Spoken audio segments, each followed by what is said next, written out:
स्वागत छ तपाईहरुलाई मेरो सेकेन्ड भिडियोमा माइट्रल स्टेनोसिसको सेकेन्ड भिडियोमा हामी चाहिँ फर्स्ट भिडियोकै प्याथोफिजियोलोजीको कन्टिन्युएसन गर्छौं। सो फर्स्टमै म प्याथोफिजियोलोजीको कन्टिन्यू गर्छु। सो अहिलेसम्म के भएको थियो कि जुन हामीले फोर चेम्बर अफ हार्ट भन्यौं, त्यो फोर चेम्बर अफ हार्ट मध्ये जुन लेफ्ट एट्रियम र लेफ्ट भेन्ट्रिकलको बीचको जुन तपाईलाई सो योमा लेफ्ट एट्रियम लेफ्ट भेन्ट्रिकलको बीचमा दुईटा भल्भ छ, त्यो भल्भ भनेको चाहिँ माइट्रल भल्भ हो र यो भल्भ के भइसकेछ त अब यो भल्भ स्टेनोसिस भइसकेछ, यानी कि यो भल्भ अब साँगुरो भइसक्यो, होल सानो छ भनेपछि अल ब्लड जति पनि ब्लड छन् जुन लेफ्ट एट्रियमबाट जानु पर्ने थियो त्यो लेफ्ट भेन्ट्रिकलमा जान पाइरा छैन। अल्टिमेटली लेफ्ट भेन्ट्रिकलमा के भइराछ, लेफ्ट भेन्ट्रिकलको अन्डर फिलिङ भइराछ। के भइराछ?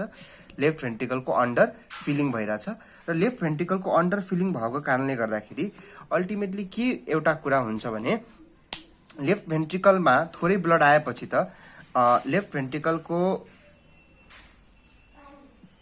जुन यहाँबाट जुन ब्लड जान्छ त्यो ब्लड पनि अलिक थोरै नै जान सक्छ के, जति जानु पर्ने यानी कि त्यति पनि धेरै थोरै जाँदैन कि मान्छेले अब कार्डियक आउटपुटै घट्छ, तर जो अलिक कमै जान्छ।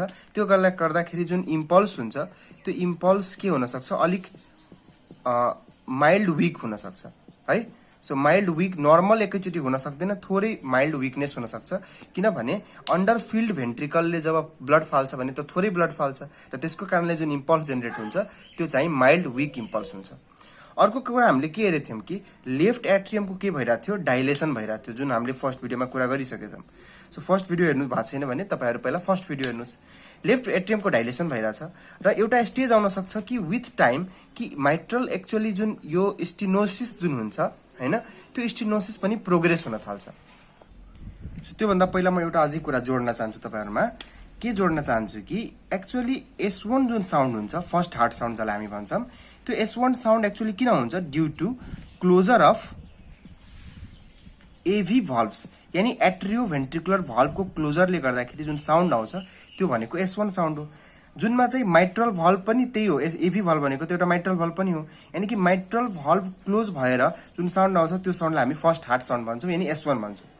अब के भइराछ कि माइट्रल स्टेनोसिस भइसकेछ, यानी कि लेफ्ट भेन्ट्रिकलमा के भइराछ क लेफ्ट भेन्ट्रिकल अन्डर फिलिङ छ। के भन्छ लेफ्ट भेन्ट्रिकल के छ, अन्डर फिलिङ छ।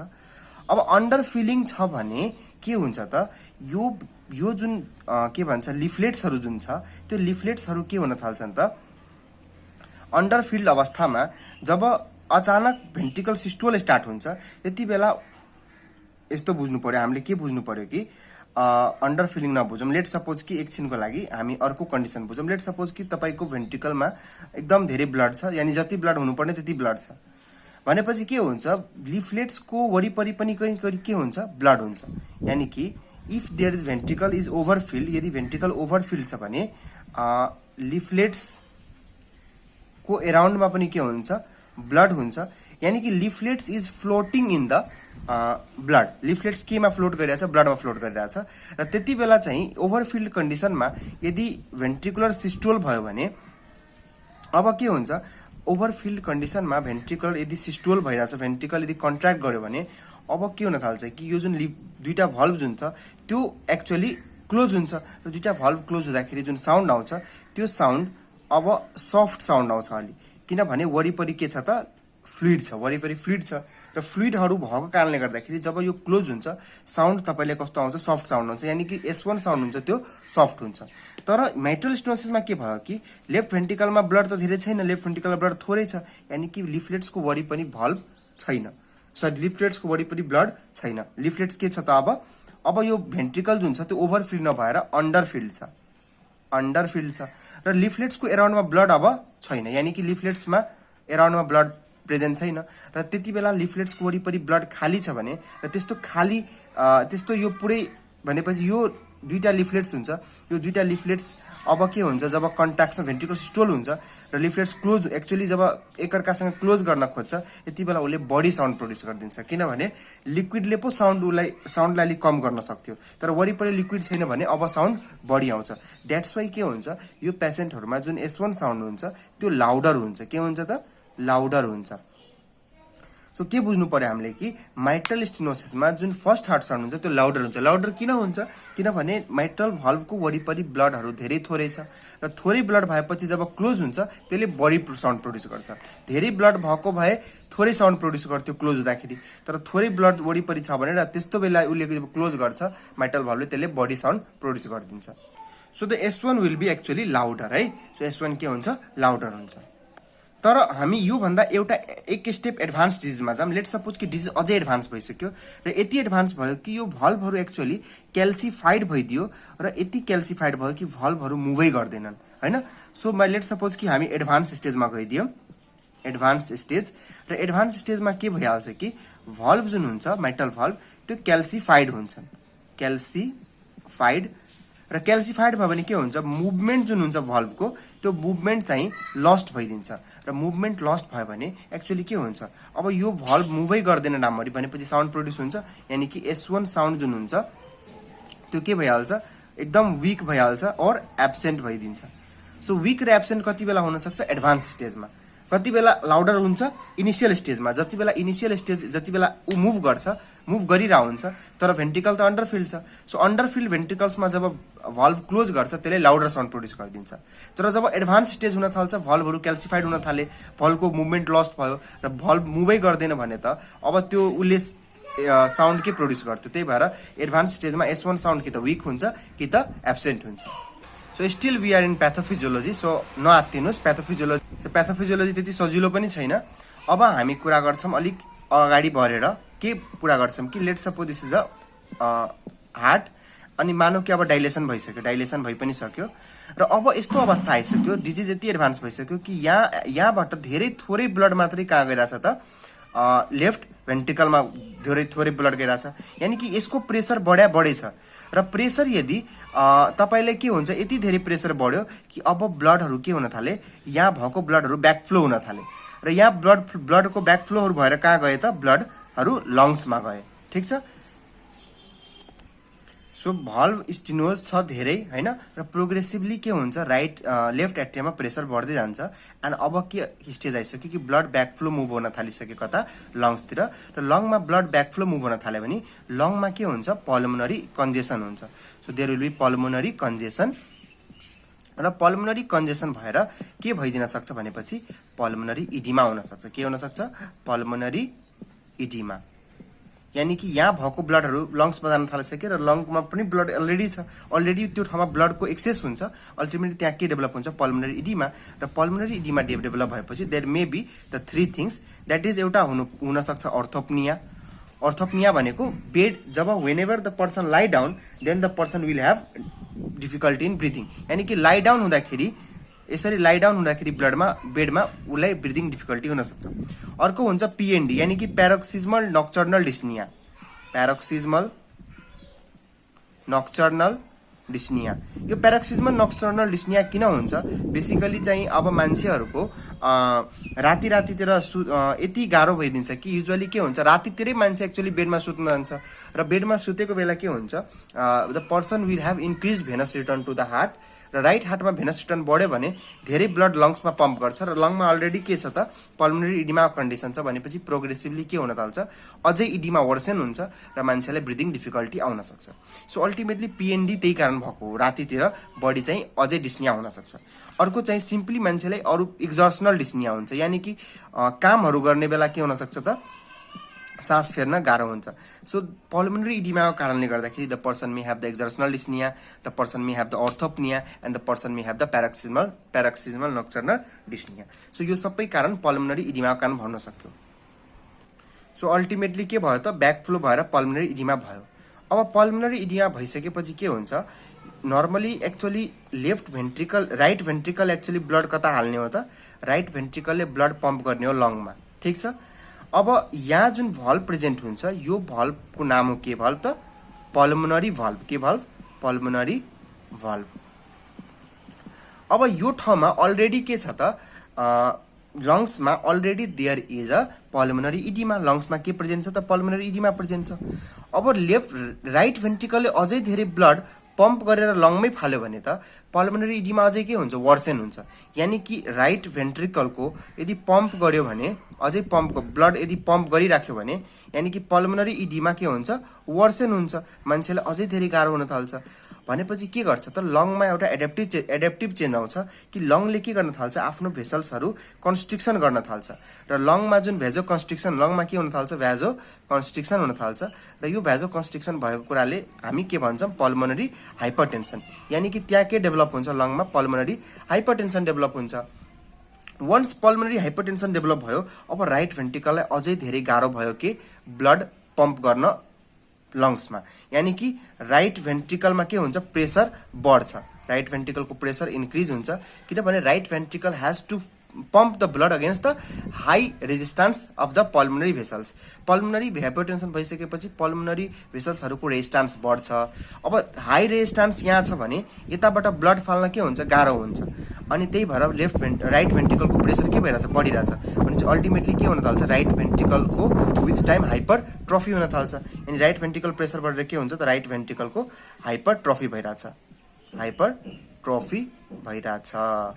है अल्टिमेटली के हुन थाल्छ एउटा यस्तो कन्डिसन आइदिन्छ जहाँ कि हाइपरट्रोफिड भेन्ट्रिकलले पनि पम्प गर्न सकिरहेको हुँदैन लङ्समा अल्टिमेटली ब्लडहरू अब रिभर्स ब्याक भएर कतातिर गइदिन्छन् राइट एट्रियम तर्फ गइदिन्छन् यानी कि राइट एट्रियमको पनि प्रेसर के हुन्छ इन्क्रिज हुन्छ सो त्यही कुरा मैले यहाँ लेखिदिएँ कि पल्मोनरी इडिमा भइसकेपछि पल्मोनरी हाइपरटेन्सन डेभलप हुन्छ पछि राइट भेन्ट्रिकलको प्रेसर बढ्छ यहाँ प्रेसर बढेको कारणले गर्दा यहाँ हाइपरट्रोफी डेभलप भयो राइट भेन्ट्रिकल हाइपरट्रोफी पछि यो यति प्रेसर बढ्छ कि बढेको प्रेसरले पनि ब्लड पम्प गर्न पाउँदैन लङ्समा अल्टिमेटली यो ब्लड ब्याकफ्लो भएर राइट एट्रियममा जान्छ भनेपछि राइट एट्रियमको पनि प्रेसर बढ्छ अब राइट एट्रियमको प्रेसर बढेपछि राइट एट्रियम पनि डाइलेसन हुन थाल्छ अल्टिमेटली के हुन्छ मान्छेको राइट हार्ट फेलुअर भइदिन्छ राइट हार्ट फेलुअर हुन्छ र राइट हार्ट फेलुअर भएपछि यहाँ आउने जुन भेनेकावाहरूको ब्लडहरू हुन्छ त्यो भेनेकावाहरूबाट आउने ब्लडहरू आउन पाउँदैन भनेपछि अल्टिमेटली के हुन्छ जुगुलर भेनस प्रेसर रेज्ड हुन्छ होइन मान्छेको हेपाटोमेगाली हुन थाल्छ किनभने अब जति पनि राइट हार्ट फेलुअरको फिचर्सहरू सबै डेभलप हुन्छ होइन एसाइटिसहरू हुन थाल्छ रेज डिपिबी हेपाटोमेगाली एसाइटिस यो सबै अब राइट हार्ट फेलुअरको फिचर्सहरू आउन थाले सो तपाईँले के हेर्नुभयो कि अन्तिममा गएर के भइदियो राइट हार्ट फेलुअर भइदियो एउटा अझै पोइन्ट के बुझ्नु पर्यो कि जुन यो पल्मोनरी हाइपरटेन्सन जुन भएको थियो कहिलेकाहीँ यहाँभित्र प्रेसर यति धेरै बढ्छ कि यो भित्र भेसल्सहरू ब्रस्ट हुन्छ सो ब्लड भेसल्स यो भित्र के हुन सक्छ क्यान ब्रस्ट र ब्लड भेसल्सहरू ब्रस्ट भयो भने यो भित्र लङभित्र त्यति बेला के हुन सक्छ the person may have the haemoptysis so पर्सनमा हेमोप्टाइसिस हुन सक्छ यानी कि उसले चाहिँ जब कफ गर्छ त्यति बेला उसको मुखबाट चाहिँ ब्लड पनि सँगै आउँछ त्यो किन भएको पल्मोनरी हाइपरटेन्सनले के गर्छ भेसल्सहरू कहिलेकाहीँ रप्चर गरिदिन सक्छ त्यही भएर चाहिँ हेमोप्टाइसिसहरू पनि एउटा फिचर्स लिएर मान्छे आउन सक्छ another thing this is a valve यहाँ एउटा भल्भ हुन्छ जुन मैले अघि नै भने त्यो भल्भको नाम के हो पल्मोनरी भल्भ अब एक्चुअली के भइरहेको हुन्छ कि नर्मली के हुन्छ जुन ब्लड यताबाट यता गइसक्यो त्यो ब्लडको ब्याकफ्लोलाई प्रिभेन्ट गर्छ by closure of pulmonary valve so pulmonary valve actually close भएर जुन ब्याकफ्लो ब्लड आउँथ्यो लङ्सबाट त्यसलाई क्लोज गर्ने गर्छ तर चूँकि यहाँ पल्मोनरी हाइपरटेन्सन डेभलप भइसकेछ सो हाइपरटेन्सन डेभलप भइसकेपछि के हुन्छ यति धेरै प्रेसरले ब्लड ब्याकफ्लो हुन्छ कि यो भल्भलाई कहिलेकाहीँ ओपन गरिदिन्छ र केही फ्लुइडहरू केही ब्लडहरू रिगर्जिटेट भएर कहाँ आइदिन्छन् त फेरि लेफ्ट राइट भेन्ट्रिकलमै आइदिन्छन् र यसलाई भन्छौँ हामी पल्मोनरी रिगर्जिटेसन के त पल्मोनरी रिगर्जिटेसन सो हामीले त्यही कुरा गरौँ कि पल्मोनरी हाइपरटेन्सन भएपछि ब्लडहरू के हुन्छन् कि लङबाट यहाँ धेरै हाइपरटेन्सन छ भने लङबाट ब्लडहरू रिभर्स ब्याक भएर कता आउन सक्छ त लेफ्ट भेन्ट्रिकल राइट भेन्ट्रिकलमा आउन सक्छ बाई के opening the pulmonary valve so यो पल्मोनरी भल्भलाई ओपन गरेर ब्लडहरू आउन सक्छ जुन नर्मली ओपन हुन्थेन र त्यति बेला ब्लडहरू एक्चुअली रिगर्जिटेट भएर कता आइदिन्छन् त राइट भेन्ट्रिकलमा आइदिन्छन् र this regurgitation is known as pulmonary regurgitation र यसको कारण यस्तो अवस्थामा जुन पल्मोनरी रिगर्जिटेसन हुन्छ उसलाई एउटा स्पेसल नामै दिएको छ यसलाई भन्छ ग्राहम्स स्टिल फेनोमेना सो यो एउटा एमसीक्यू क्वेसन हो कि ग्राहम्स स्टिल फेनोमेना कुन डिजिजमा कमन छ भनेपछि माइट्रल स्टेनोसिसमा कमन छ so there is a MCQ question एकदम धेरै सोध्छ कि कुन भल्भुलर डिजिजमा पल्मोनरी रिगर्जिटेसन हुन्छ और ग्राहम स्टिल फेनोमेनन हुन्छ भनेपछि त्यो माइट्रल स्टेनोसिसमा हुन्छ सो केही एक्स्ट्रा पोइन्टहरू हामी कुरा गर्छौँ के कुरा गर्छौँ एक्स्ट्रा पोइन्टमा कि लेट सपोज कि यो हाम्रो हार्ट भयो मैले यो डाइलेटेड देखाइदिएँ कि लेफ्ट एट्रियम डाइलेटेड भइरहेछ हैन एन्ड लेट सपोज कि दिस इज अ के त mitral valve, this is a mitral valve. अब के हुन्छ कि नर्मली यो mitral valve को जुन सेप जुन छ, सो नर्मली यो mitral valve को लिफलेट्स जुन छ त्यो यस्तो कर्वेचरमा बसिरहेको हुन्छ। अब के हुन्छ कि यो भित्र के छ त, हामीले के भन्यो माइट्रल स्टेनोसिसमा लेफ्ट एट्रियमको मेन कुरै एउटा हेर्नु, एउटा के कुरा याद राख्नुस्, एउटा कुरा तपाईले याद राख्नु भन्छ भने जहिले पनि तपाईले याद राख्नुस् लेफ्ट एट्रियम प्रेसर। यानी कि लेफ्ट एट्रियम प्रेसर बढ्छ केमा त माइट्रल स्टेनोसिसमा। लेफ्ट एट्रियम प्रेसर बढ्यो भने त्यति बेला जब भल्भ ओपन हुन्छ during the diastole, so ventricular diastole टाइममा यो भल्भ ओपन हुने हो नर्मली। जब भल्भ ओपन हुन्छ भनेपछि नर्मली नर्मल पर्सनमा opening of the valve do not produce sound. In a normal person opening of the valve do not produce sound, हैन। So opening, let suppose कि अहिले यो close थियो भल्भ, अहिले यो क्लोज थियो भल्भ र ओपनिङ अफ द भल्भले जब डायस्टोल हुन थाल्यो भनेपछि भल्भ के भयो, अब ओपन हुन्छ। तर नर्मली ओपनिङ अफ भल्भले के गर्छ, साउन्ड प्रोड्युस गर्दैन। तर यदि के छ कि लेफ्ट एट्रियम प्रेसर हाई छ र त्यो हाई प्रेसरमा यदि भल्भ ओपन भयो भने, so valve open if at high pressure, if at high प्रेसरमा यदि भल्भ ओपन भइरहेछ भने यो भल्भको लिफलेट्सको जुन सेप हुन्छ त्यो यसरी चेन्ज हुन्छ। कस्तो भइदिन्छ कि यस्तो सेपबाट, नर्मली यो ओपन हुँदाखेरि पनि यो यस्तो यस्तो हुन थाल्थ्यो, तर अब चाहिँ सेप यस्तो नभएर यो यस्तो र यस्तो हुन्छ सेप। सो यसको लिफलेट्सको सेप चेन्ज भएको कारणले गर्दाखेरि त्यहाँ के हुन्छ, यहाँबाट साउन्ड प्रोड्युस हुन्छ। सो भल्भ ओपन भएर पनि के हुन्छ, साउन्ड इज प्रोड्युस्ड। किन साउन्ड प्रोड्युस भयो, due to change in the curvature of the, due to change in curvature of के त लिफलेटको कर्वेचर चेन्ज भएको कारणले गर्दाखेरि साउन्ड प्रोड्युस हुन्छ। र यो साउन्ड कति बेला प्रोड्युस भयो, जति बेला भल्भ ओपन भइरहेछ। सो यसलाई हामी के भन्छौँ, ओपनिङ स्न्याप भन्छौँ। के भन्छौँ, ओपनिङ स्न्याप। त्यही भएर ओपनिङ स्न्याप एक्चुअली प्रेजेन्ट हुन्छ कति बेला, डायस्टोलिक बेला। त्यही भएर जब डायस्टोल स्टार्ट हुन्छ, भेन्ट्रिकल जब रिल्याक्स गर्न थाल्छ, भल्भ खुल्छ र भल्भ खुल्दाखेरि नर्मली साउन्ड प्रोड्युस हुन्थेन। तर माइट्रल स्टेनोसिसको केसमा लेफ्ट एट्रियममा प्रेसर हाई छ र हाई प्रेसरमा जब भल्भ ओपन हुन्छ, हैन, त्यति बेला के साउन्ड आउन थाल्छ र यो साउन्डलाई हामी ओपनिङ स्न्याप भन्छौँ। त्यही भएर त के भयो, हामीलाई थाहा छ कि एक्चुअली S1 साउन्ड के हुन्छ, लाउडर हुन्छ। हामीले किन हुन्छ बुझिसकेछौँ पहिला नै। S2 साउन्डमा त केही प्रब्लम भएन, S2 साउन्डको त S2 साउन्ड ठिकै छ, सेकेन्ड हार्ट साउन्ड ठिकै छ। यो बीचको पिरियड भनेको सिस्टोल हुन्छ। अब जब डायस्टोल स्टार्ट हुन थाल्छ, सुरुमै के हुन्छ, मान्छेको ओपनिङ स्न्याप देखिन्छ। ओपनिङ स्न्याप यानी कि जब डायस्टोल स्टार्ट भयो त्यो ओपनिङ स्न्याप देखियो। ओपनिङ स्न्याप किन देखियो हामीले कुरा बुझिसकेछौँ। सो अहिलेसम्म हार्ट साउन्डमा के भयो, S1 लाउड भइरहेछ, S2 मा केही प्रब्लम छैन र S1 S2 को बीचको पिरियडले सिस्टोल भन्छ। सो सिस्टोल बेला S1 लाउड भयो, S2 आयो र डायस्टोल स्टार्ट हुने बित्तिकै के भयो, ओपनिङ स्न्याप आयो। ओपनिङ स्न्याप भन्यो यस्तो किसिमको साउन्ड हुन्छ ओपनिङ स्न्यापको। अब एउटा कुरा के याद राख्नु पर्यो कि जुन यो भल्भ जुन छ, स्टेनोज्ड भल्भबाट जब ब्लड पास गर्छ, स्टेनोज्ड भल्भबाट ब्लड पास गर्ने बेला त्यसले के गरिदिन्छ, साउन्ड प्रोड्युस गरिदिन्छ, हैन। र यो साउन्डलाई हामी के भन्छौँ, मर्मर भन्छौँ। त एक्चुअली भल्भ ओपन कति बेला हुन्छ, डायस्टोलको बेला।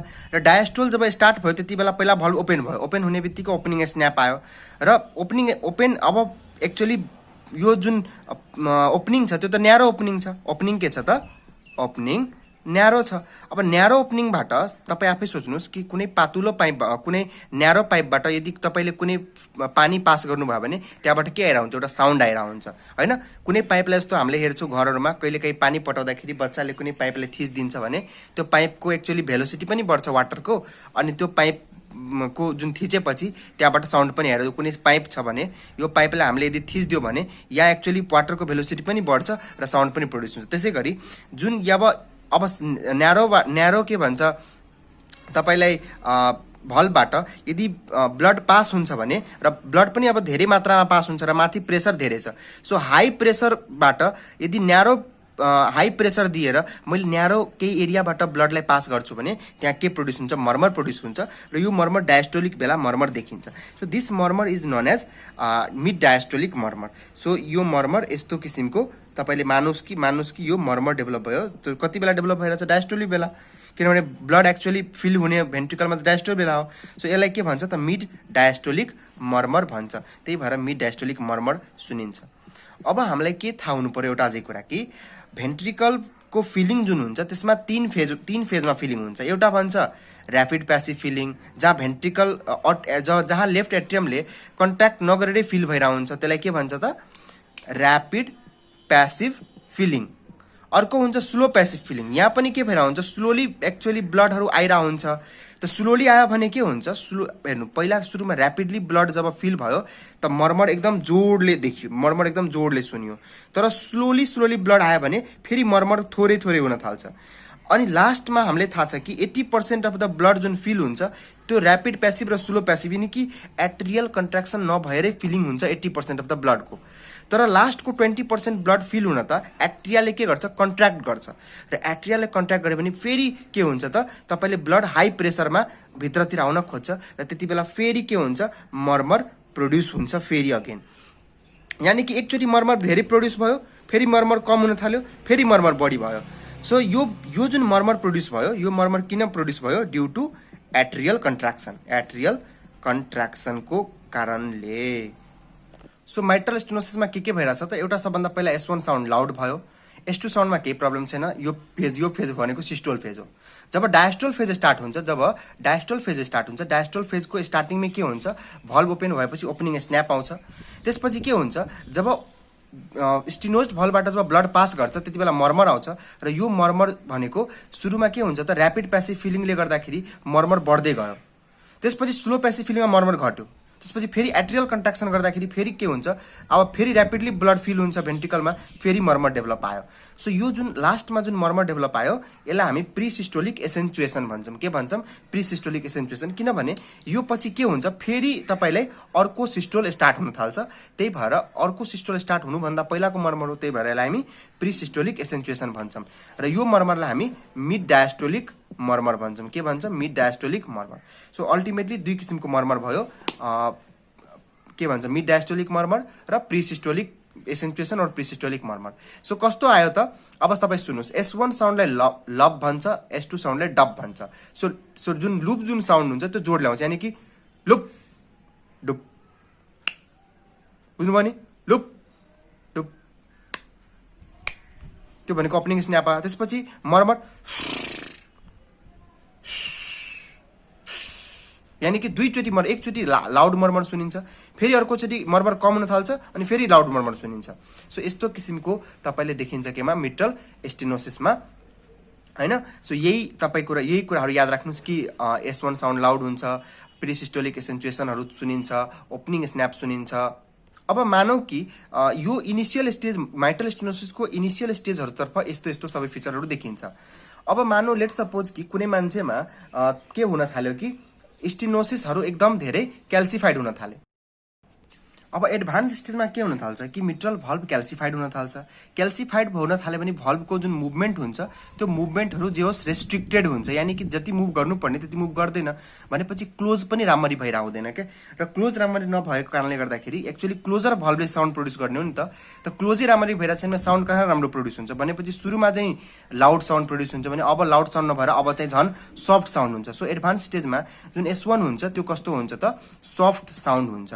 सो त्यही भएर इनिसियल स्टेजमा चाहिँ लाउड साउन्ड देखिरहेको हुन्छ S1, तर पछिको स्टेजमा सफ्ट साउन्ड देखिरहेको हुन्छ S1।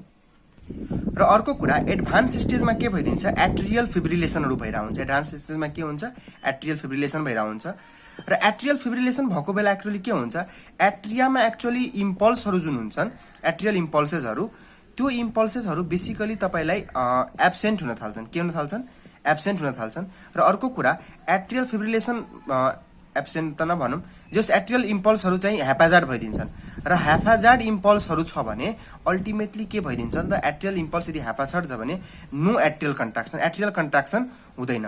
अब हामीलाई के थाहा थियो एट्रियल कन्ट्राक्सन हुँदैन, हामीले के थाहा थियो अघि हामीले पढेको थियौँ कि नर्मली S1 साउन्ड जुन हुन्छ त्यो अब के भइसक्यो सफ्ट भइसक्यो, ठिक छ।